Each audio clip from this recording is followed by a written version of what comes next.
Tabriz শহরে president Ibrahim রাইসির মরদেহ নিয়ে আসার পর শোকের মাতম শুরু হয়। কান্নায় ভেঙে পড়েন তার সমর্থকরা। এখানকার আনুষ্ঠানিকতা শেষে তাকে শ্রদ্ধা জানাতে তেহরানে নেওয়া হবে। পরে জন্মস্থান মাশহাদে দাফন করা হবে ইরানের প্রেসিডেন্টকে।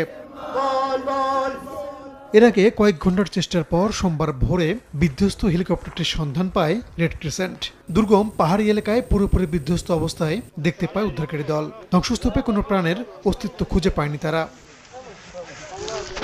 পরে ইরানের রাষ্ট্রীয় টেলিভিশনে দেয়া এক বিবৃতিতে প্রেসিডেন্ট ও পররাষ্ট্রমন্ত্রী সহ 9 জনের মৃত্যুর বিষয়টি নিশ্চিত করেন ভাইস প্রেসিডেন্ট মহসিন মানসুরি। যদিও বিধ্বস্তের কারণ সম্পর্কে এখনও কোনো তথ্য জানায়নি ইরান সরকার। দুর্ঘটনা নাকি নাশকতা সে বিষয়টিও পরিষ্কার করেনি তারা। তবে সামরিক বিশেষজ্ঞদের ধারণা, বৈরী আবহাওয়া ও ঘন কুয়াশার কারণে বিধ্বস্ত হতে পারে হেলিকপ্টারটি।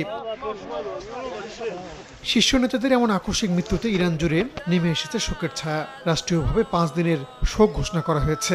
এরই মধ্যে ফার্স্ট ভাইস প্রেসিডেন্ট মোহাম্মদ মোকবারকে অন্তর্বর্তীকালীন প্রেসিডেন্ট হিসেবে নিয়োগ দিয়েছেন সর্বোচ্চ ধর্মীয় নেতা আয়াতুল্লাহ আলী খামেনি। মোকবারের নেতৃত্বে মন্ত্রিসভার বৈঠক অনুষ্ঠিত হয়েছে। শীর্ষ নেতাদের মৃত্যুতে দেশটির রাজনীতির অপূরণীয় ক্ষতি হলেও ইরানের রাষ্ট্রীয় কার্যক্রমে কোনো বিঘ্ন হবে না বলে জানিয়েছে মন্ত্রিসভা।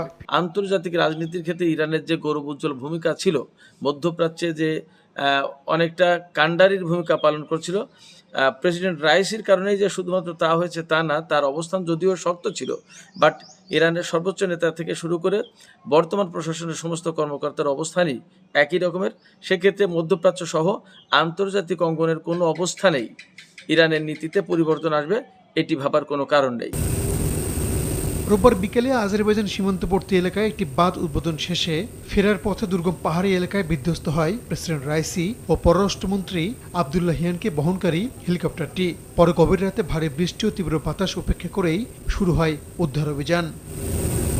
রাহানুল রানা, সময় সংবাদ।